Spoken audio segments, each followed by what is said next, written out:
son, Justin, Lee's concerned that Justin has no dream or vision for his future. Well, my next guest is all about motivating people to reach their fullest potential and live their fullest lives. In fact, through his hard work, he's built up quite a nice life. And he says it's all started with knowing what he wanted. Please welcome best-selling author, radio host, and CEO of a multi-million-dollar company, my buddy Bill Wooditch. So, Bill, let me start with you. Did you always know what you wanted to be in life? I didn't always know what I wanted to be. Right. You know, there was a time when I went through the period that sounds like you're going through, just uncertainty. And I think that's part of the teenage years. You're insecure and you want instant gratification. All I wanted to do is play football, man. I wanted to get out every day, and I used to think about football every day. What would you say to Justin and any other parent out there that's got a young person? Because this happens in so many households, man. You just can't get that young person motivated, and you know that they're going to have to step on this gas pretty soon. What would you say? And, you know, you can see that. You can see it, but Justin has to see it. You know, it's up to Justin to see it. You've got some great positives. You got a good kid.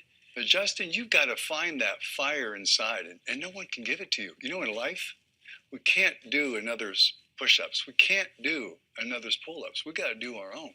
You've got to feel that inside of you. And I'm going to say this. Let's have some gratitude for what he is and what he's doing right now. And then, Justin, I want you to think about what it is you really want. I want you to have those dreams that Mr. Harvey was talking about. And I want you to know that to get those dreams, you're going to have to see that vision with clarity. And you're going to have to get that discipline and create those habits that get you closer to your dream. That's what you got to do. Yeah. Let me kind of put something out here, man. A coach told me one time, we were in practice basketball, we played in this league, and we were just messing around. And we told the coach, we said, man, we got it, man, we just practicing. He stopped practice, man. He sat us down. He was red hot, man. He said, no, you don't understand. He said, you're going to play just like you practice. He said, if you're going to get this play right in practice, how you going to get it right in the game? What I'm saying to you and what I say to young boys that come to my mentoring camp, you got to start practicing being great. So when the opportunity to become great is there, you got the skill set to do it. Well, let me ask you a question, Justin. Do you have any idea? Come on, man, just think something. You know, you want to be a boss. You told me that earlier. Like the boss of what? Give me an idea. Of like something that deals with sports, like maybe like a GM of like a baseball team or something like that, or like in the area. See, now we talking.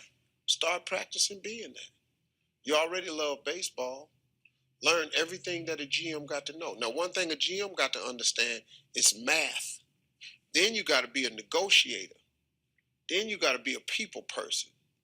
Then you got to be crafty. That's a possibility for this kid. Absolutely. Absolutely. What I'd like for you to do is take a baseball, put it up on your desk, man. And think about that. Think about your dream. And every time you want to push away from that math. I know, because I was terrible at it too. Look at that ball and think, when I do the work, I'm inching closer to realizing that dream. Put it right there. I used to have this red book. I call it the Red Book of Success. It was a dictionary. I used to have to turn to it all the time in school. It's still on my desk in my office in California. I refer to that book. Do the same thing with that baseball. Watch what happens. If you just get with him and focus on his dream, all your kids' dream, all of your kids' dream, every 3 months, go back over it, because they're going to change it and without telling you. So every 90 days, you got to have a dream talk at the house, because he going to make that happen, because he locked in on the dream. He got that baseball sitting right in front of him. That baseball is right in front of him, man. That's what it is. I appreciate that, Bill. Thank you, man.